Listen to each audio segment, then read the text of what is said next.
The next presentation will be from Dr. Priyanka Mathur. She's Assistant Professor and Coordinator at the Masters Department of Political Science and Graduate Research Center at St. Joseph's College here. She's associated with the Institute of Human Development, and she studied at JNU as well as in Refugee Studies Center, University of Oxford, UK. Dr. Priyanka. Thank you so much to the chair. Good afternoon, everybody. Let me begin by first thanking NIAS for giving me this opportunity for being here with you today. A very warm welcome to all our distinguished guests from Myanmar, and a special good afternoon to all my distinguished colleagues here. Today I'm going to speak from the perspective of a political scientist and particularly a researcher passionate about refugee causes. I'm not here, let me please lay out my cards on the table, as any Myanmar great expert at all. My focus is, and my area of research has always been refugees, and my current work revolves around Rohingya refugees. As I speak right now, the first publication of our project looking at Rohingya refugees in Hyderabad, in the camps in Hyderabad, is out for publication. And so my perspective is going to be from that point of view. And particularly here, my focus is going to be on the sectarian conflict in Myanmar, that is the Rohingya case. My slides are also not going to be very, very illustrative. They're just going to be indicative of the points that I want to raise. The boat people, the nowhere people. These are terminologies that have become synonymous with the most persecuted minority in the world, the Rohingyas. In fact, unable to claim citizenship in Myanmar, where around 1.1 million of them live in the Rakhine, or in any other country, these stateless people have been living with the curse of having no nationality to claim as their own. You will all recall that the world witnessed one of its gravest humanitarian challenges in recent times when images started flooding the media of refugees fleeing religious persecution in Myanmar and economic misery in Bangladesh were left to die stranded in traffickers' boats in the Andaman Sea and the Indian Ocean. People who could not turn back to the countries that they had run away from. People whom the Southeast Asian countries that lay on their horizon were refusing to take them in. So the question that I pose today, and leave it to the moral conscience of all of us here, is where do these Rohingyas go? We all know that the country's peace process makes no provision for dealing with the ongoing sectarian violence. The Myanmar government refuses to even recognize the term Rohingya, simply saying that they do not exist. Well, if things keep going as they are, they may soon even have their wish. Well, it's partly also to blame that for the thousands of the desperate Rohingyas who were left stranded at sea of Indonesia, Malaysia, and Thailand. Now, the Rohingyas' claim to citizenship rests on their assertion that they are an ethnic indigenous group of Myanmar, and they can trace their lineage. They can trace their lineage to the rich and the ancient heritage of the old Arakan kingdom, and that they are not merely Bengalis. The original terminology of the word Rohingya can be traced back to simply meaning inhabitant of Rohang, the early Muslim name for the independent kingdom of the Arakan, now Rakhine. Now,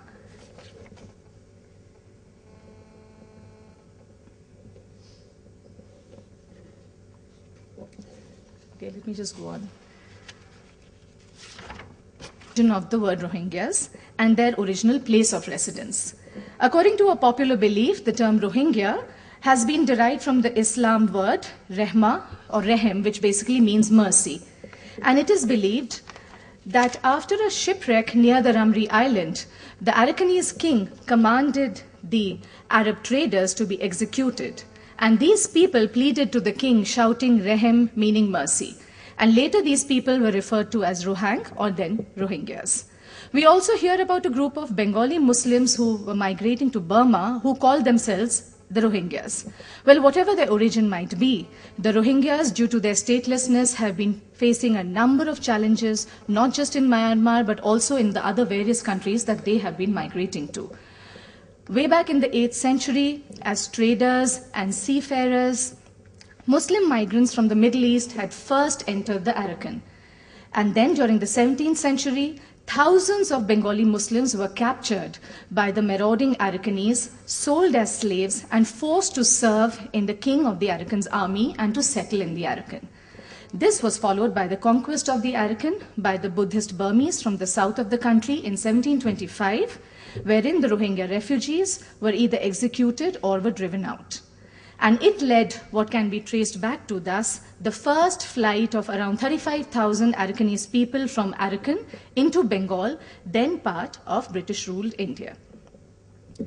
Then came the First Anglo-Burmese War, 1824-26, which saw the British not just conquer Arakan, but also encourage the farmers from the neighboring British-ruled Bengal to move to the depopulated area of Arakan. The sudden influx of immigrants, in fact, from British India sparked a strong reaction from the mostly Buddhist Rakhine people living in Arakan at the time, sowing the seeds of the ethnic tension that remain to this day. It is this mass immigration which boosted the rural colonial economy, but the local Arakanese bitterly resented this. They perceived that their jobs and their lands were being taken away by the people whom they still call as the illegal immigrants or just pejoratively as the Bengalis. And with their own sense of victimhood overriding, the Myanmarese governments have thus always been reluctant to grant the Rohingya citizenship and acceptance as an indigenous ethnic group. In 1948, Burma gained independence from British rule, and in 1962, the coup d'etat by General Ne Win signaled the beginning of the overwhelming dominance of the army in that country. But the Rohingyas continued to be deprived of citizenship, marking a policy of exclusion that was made official with the passing of the 1982 citizenship law that deemed them stateless. In fact, Myanmar's Rohingyas Muslims aren't recognized by the constitution, and they were even overlooked by the country's first census in 30 years in 2014. And they have for many years been living miserably, hungrily, meagrely in camps often labeled as open-air prisons.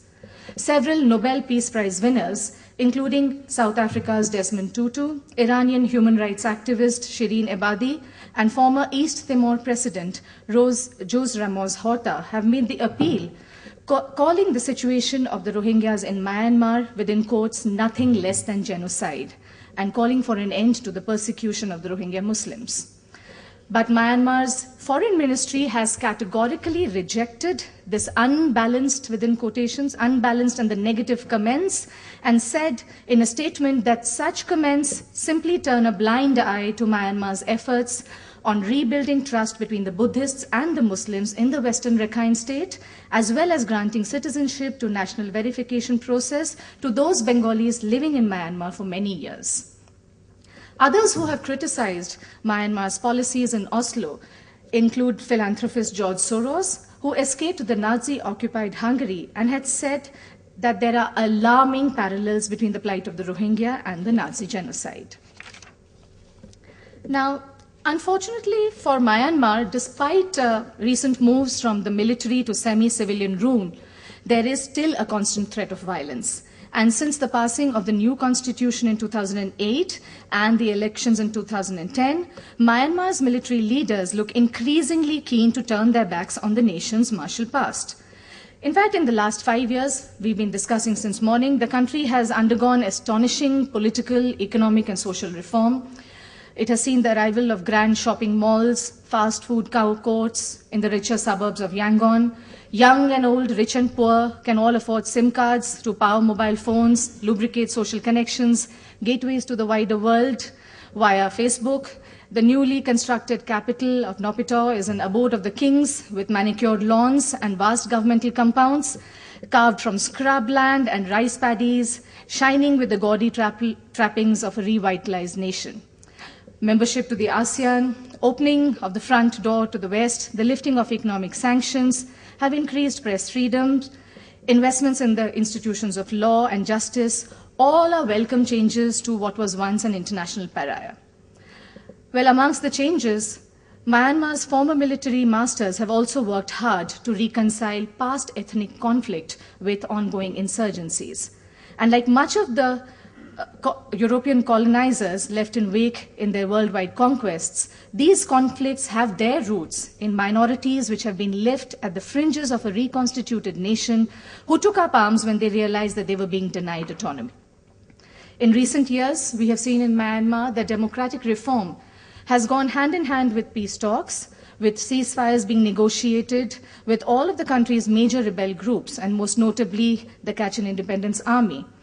There was even a historical accord with the Karen National Union, whose army has waged war with the central government since 1949. Yet, although conflict has declined nationwide, fighting with the KIA has flared up again, and that too with the Myanmar National Democratic Alliance Army, based in the Chinese-speaking, self-administered area of Kokang in the northeast of the Shan state and near the border in China. And it is this renewed conflict with the Kachin that has also caused a humanitarian crisis and led to the international condemnation of the military for alleged human rights abuses. These recent escalations, as has been said, show that there is no silver bullet to historical legacies, and the potential for renewed conflict is only a strike of the match away, as it can be said. And to temper the mood of Myanmar's oft-wanted reform, there is also the major problem of sectarian violence between the country's majority Buddhist and minority Muslim populations. Rearing its ugly head in the Rakhine state in 2012, which saw hundreds killed and some 100,000 people internally displaced, the clashes quickly soon spread throughout the nation. In fact, the ethnic cleansing in the Rakhine state in Myanmar in 2012 was triggered by the rape and murder, as we can recall, of a Rakhine woman by 3 Muslim men, which led to Rakhine mobs rampaging through Sittwe and other parts of Rakhine to drive out the Rohingyas from their midst. The violence that ensued led to the death of hundreds and mass displacement of thousands of Rohingyas. Anti-Muslim riots have in fact rocked Mandalay, Myanmar's second largest city. The city has seen radical Buddhists wielding swords and bricks killing people. The Muslim communities of traders and businessmen, who make up about 5% of the population, with many earning their income from small family-run businesses, live in that city, who have been a major part of the country's economy since the colonial rule of the British East India Company. Today, they allege that politically charged anti-Muslim speech and widespread sectarian violence are threatening their livelihoods. Mama Gya, a 56-year-old Muslim who owns a bike rental and a convenience store in Mandalay, said, "We were closed for a whole week. There was no income. I usually make around $300 per month, but now there are not many tourists, so I can only rent out a couple of bikes per day. I'm only making about 20% of what I was." In fact, as many as 80% of Muslim businesses in the Rakhine state were affected by the violence, particularly in the state's capital, Sittwe. This kind of sectarian violence, thus we see, has particularly had an economic impact on Muslims who live in the presence of police, in constant fear of retribution, of blockade, of losing their businesses, of sliding into poverty. And the anti-Muslim nationalist sentiment has particularly hurt their commercial interests in this region. Businesses owned by Muslims were looted by Rakhine extremists, and more than 300 Muslim-owned shops, the town's largest, were quickly abandoned in that particular year. And along with commerce, this sectarian conflict has also impacted the tourism industry. The government believes that continued violence would threaten the country as a whole, and the Deputy Information Minister and the presidential spokesman, E. Thut, had said that communal violence is a big challenge for Myanmar, not only for foreign investment, but also for the stability of the country and Myanmar society. This simmering tension between the Rakhine Buddhists and the Rohingya Muslims in Western Myanmar, which began in 2012, continued through the year. It led to the loss of hundreds of lives, destruction of thousands of homes, and displacements of thousands of people.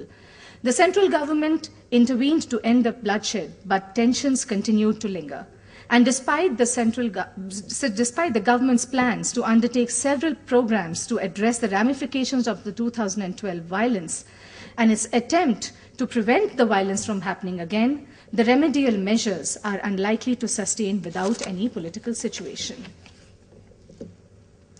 Since the anti-Muslim violence that has started in 2012, hundreds and thousands of the estimated 1.2 million to 1.5 million Rohingyas have fled the country, with another 150,000 winding up in camps. They live in camps as internally displaced persons in Myanmar. And according to the Human Rights Watch, the country's laws have discriminated against the Rohingyas, infringing on the rights to freedom of movement, education, and employment. They are denied land and property rights and ownership. The land on which they live can be taken away anytime. Many have fled to neighboring Bangladesh, a country that forcibly repatriated thousands of them back in 1990s. Today, they continue to flee to Indonesia, Malaysia, Thailand, and Philippines, and some have even come to India and settled in places like Delhi and Jammu in the north and Hyderabad in the south. And no place to call us home on land, thousands still live on boats in the high seas abandoned by smugglers and traffickers.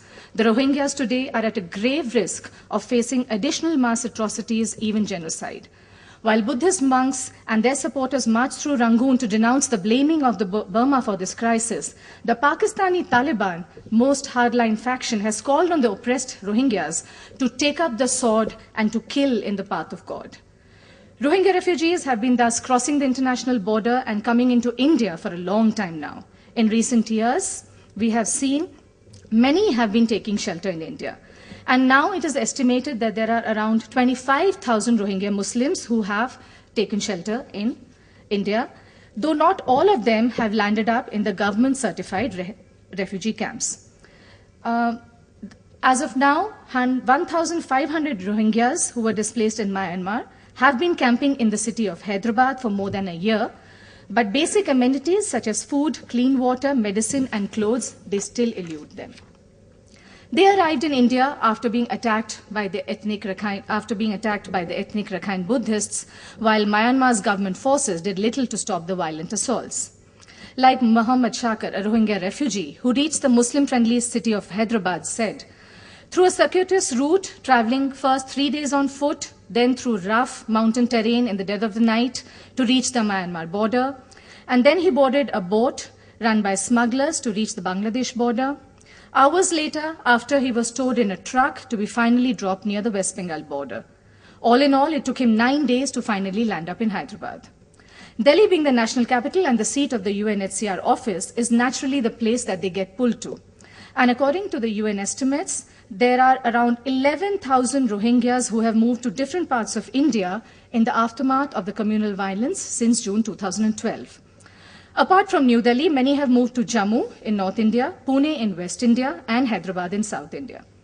And according to Mala Reddy, the Joint Commissioner of Police Special Branch Hyderabad, many are also living in other cities like Aligarh, Mathura, Kolkata. Now, the Rohingya refugees believe that Hyderabad, the city of Hyderabad, on account of its substantial Muslim population, would welcome them with open arms. But in fact, the Hyderabad-based Confederation of Voluntary Associations, COVA, an NGO at the forefront of the Rohingya rehabilitation, says only 1,200 asylum seekers have registered with them so far, and there are many more which are likely to come. Now, as of 1st June 2015, there are, according to UNHCR statistics, 8,836 Rohingya refugees, 2,434 Rohingya asylum seekers which are registered with the UNHCR in Delhi. And around them, the figures keep changing, 1,400, 1,500 to 2,000 in Hyderabad. Now, of them who have come in, some have been sent back to Myanmar by UNHCR for the fact that they are unable to prove that their life is under threat. And those who have remained, they have settled in Hafiz Babab Nagar in Balapur, Babanagar, Sainagar, Chandragunta, and the Kishanbagh areas of the old city. And most of the refugees live in groups, with the highest number of them having been concentrated in Balapur, says Krishna Kumar, the program officer of COVA, who looks after the welfare of these asylum seekers. Now, I can actually go on a lot about the Rohingya refugees in Hyderabad, but this is not the place for that. So I would like to just conclude with some points here, that the Myanmar state's policies continue to be discriminatory towards its minorities, and the Myanmarese President Thein Sein has recently signed a new law that requires women to wait at least 36 months between bearing successive children. And activists allege that this law is targeted towards the Muslim Rohingya community, whose growth threatens to turn the Buddhists into a minority in the Rakhine state. On the other hand, we have countries like Australia, who are signatories to the UN Refugee Convention, but they refuse to aid more Rohingya asylum seekers. Instead, the Australian Prime Minister Tony Abbott has linked stopping terrorism with stopping asylum seekers, and so the country remains Where do these Rohingya refugees go? Sectarian violence, both against Muslims and Rohingya minorities, is growing worse in other parts of Myanmar, particularly in the states of Rakhine on the country's west coast and in Kachin in the northeast. There have been internal commissions that have been set up to include representatives from different political parties and religious organizations to investigate the sectarian violence, a move that was welcomed by the United Nations Secretary General. This commission is comprised of representation of cross-section of national figures in the country, Ban Ki-moon said in a statement, and it could make important contributions to restoring peace and harmony in the state and in creating a conducive environment for more inclusive way forward for tackling the issues on the causes of the violence. In fact, what is the world saying? The UN Human Rights Rapporteur for Myanmar, they have insisted on an independent investigation into allegations that authorities are using excessive force and committing other human rights violations while trying to restore order to the Rakhine state. And Thomas Quintana has said that such an investigation is needed to guarantee accountability because reconciliation will not be possible without this. And exaggerations and distortions will fill the vacuum to fuel distrust and tensions between communities.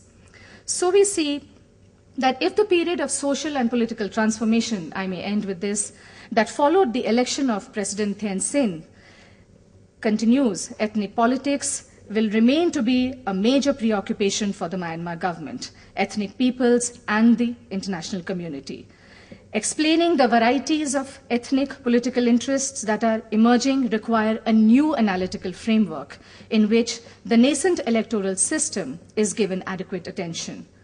Cooperation and contestation are now vying with conflict as primary drivers of ethnic politics. And to account adequately for the interaction of these concepts, there are different manifestations of ethnic political interests today. There exists an ambiguous situation in which the overall pattern of ethnic politics is changing rapidly. The challenge remains of fully reconciling Myanmar's diverse people and including them in one political system. Muslims have said that they were uncertain whether the situation would improve soon. And I will just end with one small quotation. Standing behind the display case in her father's glasses store in Mandalay, a 43-year-old shopkeeper who asked to be called by her nickname Honey for fear of retribution if the rioters returned, said that eventually things will have to get better. Within quotations, one day the people will understand each other and understand what it is to be a Muslim, she said. Thank you.